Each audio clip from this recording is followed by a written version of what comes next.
What's up, sexy people? It is Dave, it is Duncan, back from Metal Epidemic for another album review. For this review, Duncan and I have been checking out the new album from Portsmouth Nu-core crew, Seething Akira. The band's new album, Cancel the State, will be released on the 5th. Is that how you think people talk in Portsmouth? Like they're from like the East End of wherever the fuck that was. Well, is The that East not End what of fuck knows. Cancel the State sounds like a play on Cancel the State? It's 100% a play on Cancel Estate and Yeah. cancel culture, I think. Maybe? I don't know. Otherwise you would have spelled, I don't know. Chatty, I don't know. You can't. Don't know either.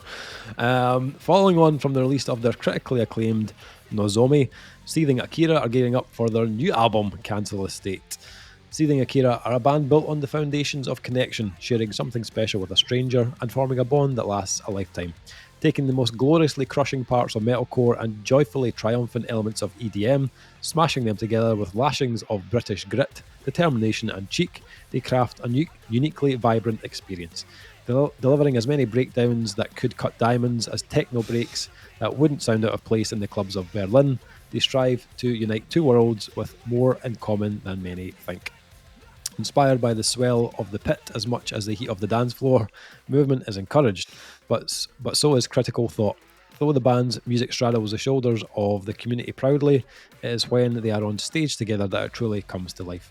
And each performance they've been a part of has been viewed as a blessing, a chance to change someone's perspective with the euphoria that they have forged. There is no barrier between the band and the crowd. They are one in these moments. At the end of everything, you won't be thinking of the things you bought or the number of followers you had. You'll be looking at the places you saw, the things you felt, and the people you were with. That's what this should all be about. It's all this has ever been about. We just need a bit of reminding every now and again. Seething Akira have made it their mission to be that reminder of sharing something special with a stranger and forming a bond that lasts a lifetime. It is a sentiment that made them fall in love with heavy music in the first place, and since their inception in 2017, they have been striving to leave their mark on the genre in the same way their heroes have. The album was recorded and mixed by Oz Craggs at Hidden Track Studios. Okay, so, yes, Seething Akira. Weirdly, a band that I only became aware of because Lisa. on their last release, Lisa from Hold Tight was like, Seething Akira, Dave. I swear Duncan, to God, Seething like Akira." if the band are listening to this right now, and I'm fairly sure you have a restraining order out against Lisa Coverdale from Hold Tight because of her blatant fucking Twitter stalking of you. Like she has went pro bono pretty much in PR for you as a band. I wasn't aware of them, and I just remember I was saying like that. Check them out. Check Metaphors was the song that she was like, check out. You're gonna. And she was specifically aiming it at me. She's like, you're gonna fucking love it. And I was like, don't you dare put words in my mouth, Lisa. Covered. I will listen to. And I listened to Metaphors, and it was really fucking good. So yeah, like. I think it's comfortable to say, had she not been on that recording, I don't know if we would actually be doing this review, because I don't know how on the... someone would have written a review for it, but I don't think it would have made its way to the main stage, Dave, which is the YouTube and podcast content. So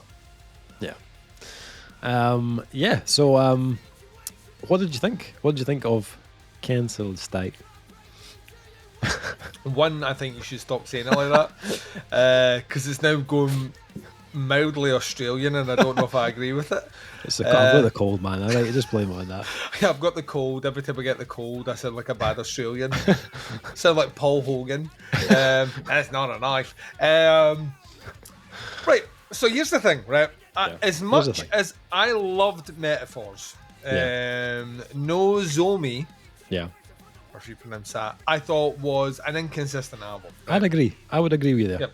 I thought when it hit its sound, I thought this is fucking great. Like, I love it. I love the mix, the combination of the kind of the electronic, the techno, the new metal. and those core elements in the guitar, when they all synced up, thought brilliant. It reminded me of like a kind of new metal fucking Enter Shikari.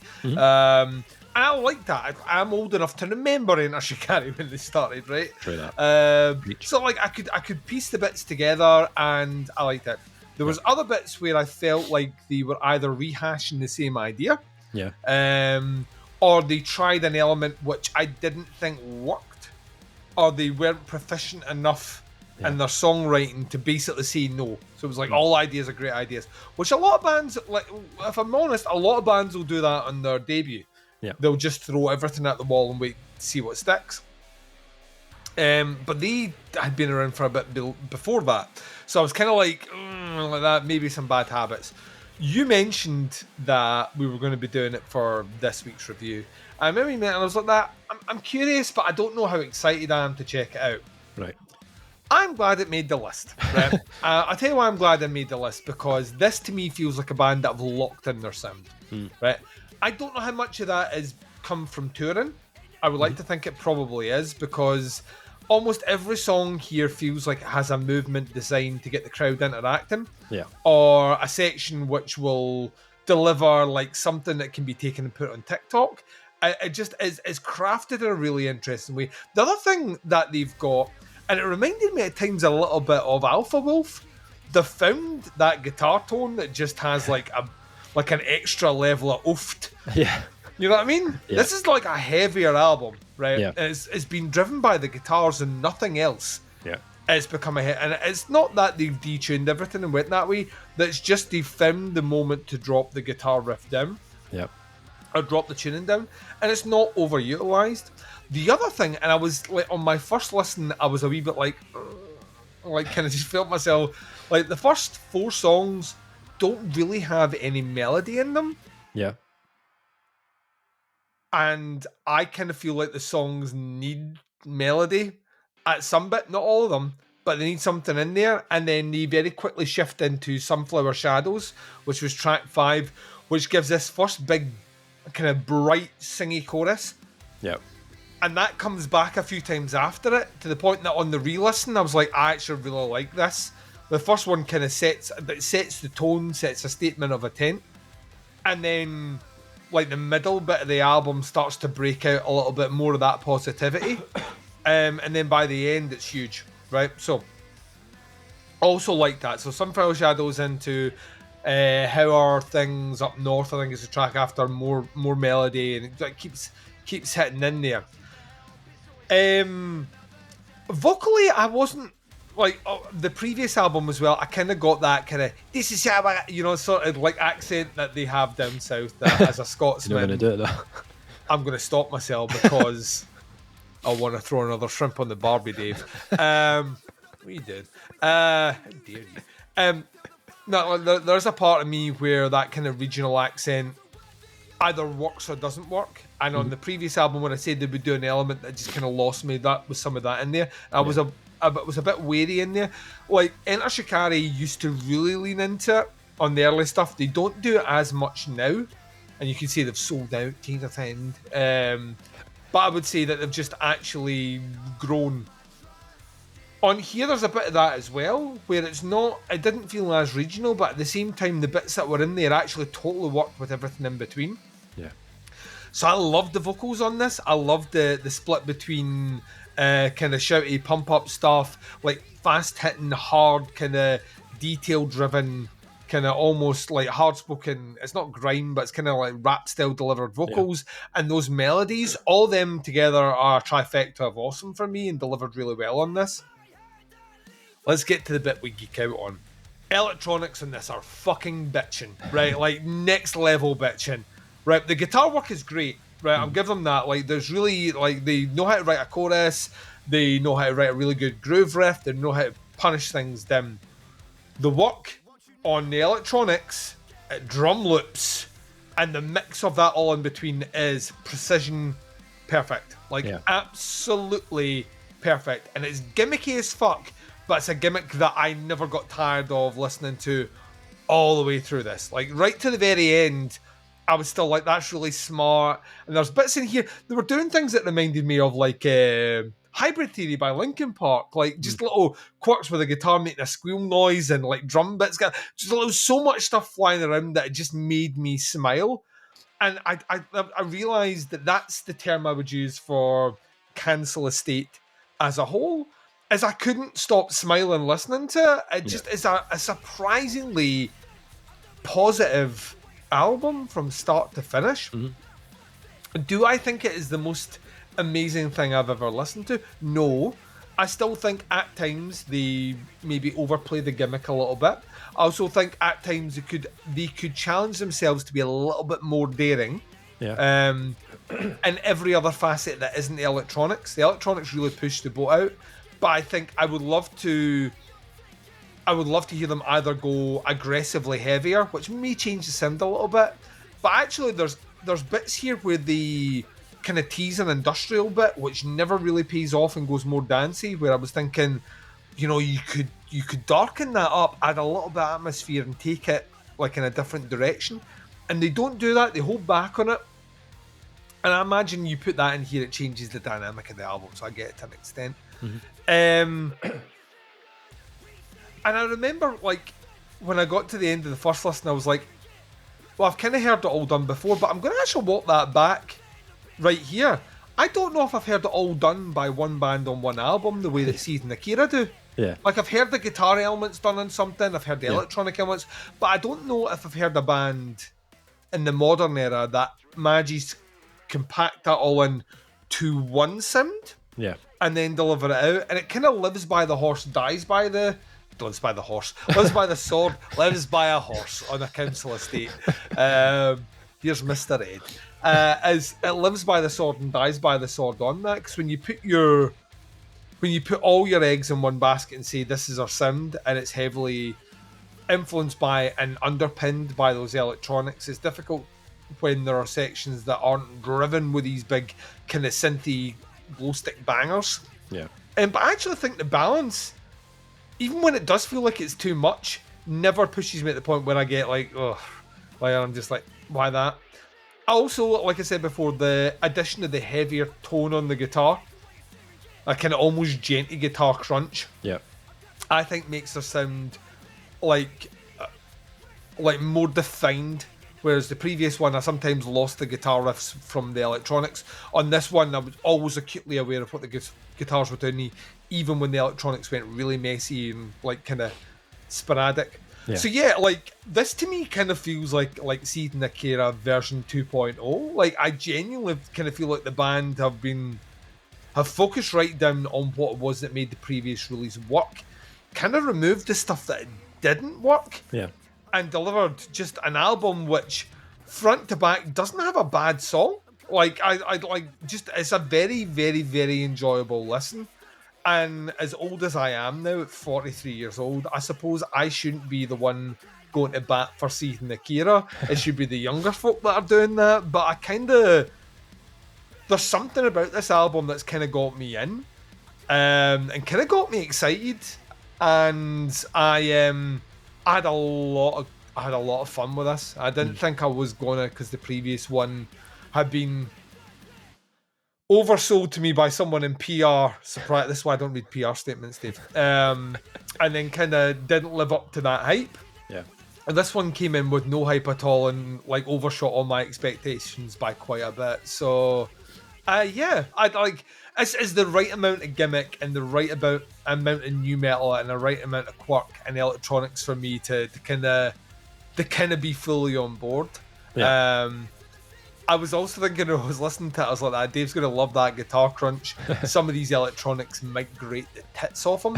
So I am super curious to see where you landed with Seething Akira, because I think I liked the previous album a little bit more than you did. So, how did you get on? Yeah, I mean, I liked bits of the previous album, but I was kind of hoping that this one would be the one where they would kind of build on what they'd done before, but with a little bit more consistency, I think, overall. And I feel like Cancel Estate for me is exactly that. I feel like this is Seething Akira with a sound that's still as bold as before, but done in a way that feels more kind of cohesive in the delivery. I think the album opens up brilliantly. I think Ixnay it kind of gives you everything you want in an album opener. It like totally sets up the tone. Big vocal hook, big foot stomping metalcore kind of groove riff, and electronics that drive the track and give it plenty of life at the same time. Also comes with like a big old like rock guitar solo, which is like just the icing on the cake on the track. It's not like hugely heavy, and the composition is quite kind of conventional, but it is a really strong start to the album, and I can see why they picked it as the opener. And to be honest, Decade Remains of Today keeps that kind of level of catchiness and momentum going. It doesn't veer too far away from the blueprint set on the opening track. Resilient, on the other hand, slightly pushes the heaviness, lets the guitars take more of a kind of prominence in the mix. The riffs are really kind of thick sound. It had that kind of like, almost like Hacktivist type weight to them. Yeah. And vocally, this one leans a bit more into the rap side of their sound, which totally fits with that kind of like genty kind of groove riff style on the track. You mentioned it. It totally fits that Hacktivist vibe. It's also got a really cool like video game part, which transitioned really nicely into a kind of heavier groove. But when they do tend to go like a bit heavier on a track, as the album goes on, they do start to kind of follow up with something that has a bigger vocal hook. So you're never left like for too long without something hooky or kind of anthemic throughout the album. And the middle part of the album is where those hooks become huge. Like Sunflower Shadows, like it shows something a bit more kind of lighter in style, almost leaning into like a pop punk type vibe in the melodies, but it's loaded with these like big metalcore breakdowns, so it doesn't feel out of place. I love the kind of drum and bass transitions on How Are Things Up North. Thought it was very Prodigy in places, but again, huge chorus that you'll be singing after you hear it, and the electronic EDM parts are very well placed to kind of elevate the track but never feel too kind of dominating in the mix. And I think that was the kind of key for me, is that they didn't kind of overshadow everything else, and I think they do a really good job of kind of balancing that. Some of my favourite riffs on the album though came on Driller. It's got all that kind of low end and thickness in the heavy parts, but also has like a really cool like alternative kind of vocal hook to it. I was actually getting a little bit of Gallo in the vocals, just slightly on Driller, but then more so on the chorus of Blame Pain, which had a almost like 80s kind of new wave kind of feel to it in the vocals. The album closes really well on Hyperbolic as well. I liked a little bit of what I think might have been a banjo, possibly, not entirely sure. But they cleverly mimic the melody of that with the electronics, which I thought was a really cool way to kind of close out the track. Production is very well put together.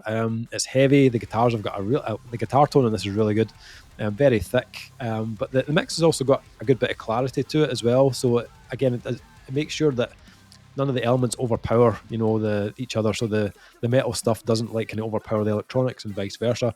The electronics are a huge part of this band's sound, but they are wise enough to make sure that the scales don't tip too far on that side that it becomes like kind of messy. Really well done.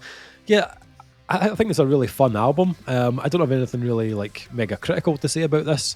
I feel like you can hear a lot of influences, and there are parts that maybe are like riffs wise I found like a little bit familiar to other things, but a lot of kind of metalcore stuff is like that. You can kind of like, it's a genre that's been around for like 20 years now. It's very difficult to kind of reinvent that wheel, if you know what I mean.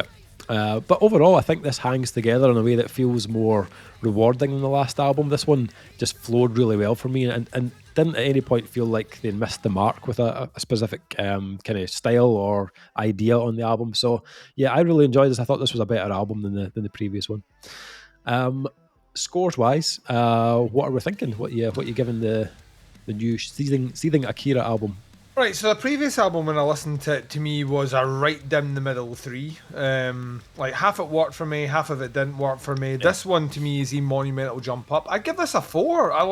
There's very little that I can gripe on. Yeah, you're right. It's not the weirder influences on their sleeves. They're kind of tattooed on their arms, but yeah, I kind of like that about them. Like I can feel the reverence for their sound, and I think it's very well put together. I also kind of think the band are young enough that in their career anyway, they're young enough. What you said, 2017 they formed. Yeah. So we're sitting at 7 years, and I think they're kind of starting to hit their stride now, which makes it exciting when I consider that maybe it might be sacrilege and piss off a lot of people. To me, Enter Shikari are only getting interesting, like really interesting now. And that they've found their vibe, found their sound, found their audience, and they're fucking huge. Yeah. Seething Akira are on the same trajectory for me, in that I feel like that this is only going to make them bigger. It's only going to get more people in there. They keep developing this sound, keep refining this sound, and make it bigger and bigger. They're going to be huge. like to me, there's a huge audience. You get crossover here. Me and you went to see Electric Callboy play. He sold out big venue in Glasgow. Next time they play, they'll play a bigger venue. And if I looked around there was like the ratio of people that listen to pop music to people that listen to metal music was 50-50, and everyone was getting into it. I think Seething Akira could have the potential to attract exactly the same sort of audience, and that to me is money. So it's a 4 from me. I completely agree. It's a 4 from me as well. I think this is a really exciting time for Seething Akira. I feel like at this stage in their career with this album, this is something that could pull fans of like Electric Callboy over to them, but also like back to like stuff that we were into, like Hadouken and like there's at least 1 or 2 bits in here that reminded me like almost identical of Hadouken. Yeah, the way it's pieced in together. So I feel like there's lots of areas they're pulling from in this one, and I think this is the first time I've heard it done with this kind of cohesion and consistency. So yeah, it's a 4 out of 5 for me as well. Really enjoyed it, and looking forward to seeing what they do live, because I think this is as good as this is on album. I think live is where you'll get all that energy as well. I want it live, So Seething Akira, Cancel Estate, out on the 25th. Well, Seething Akira wasn't it now? Cancel Estate. There we go, thank you. Out on October 25th. There's a strange Australian man on this call, I think. It's been released independently and through Earache Digital Distribution. Links below to the band and the pre-order. Check out, have a listen, see what you think. Happy to hear your comments. Stick some comments in below. That is our review. Thank you for checking it out. Much appreciated. We'll be back with another review very soon. But until then, take care. Speak to you soon. Bye, everyone.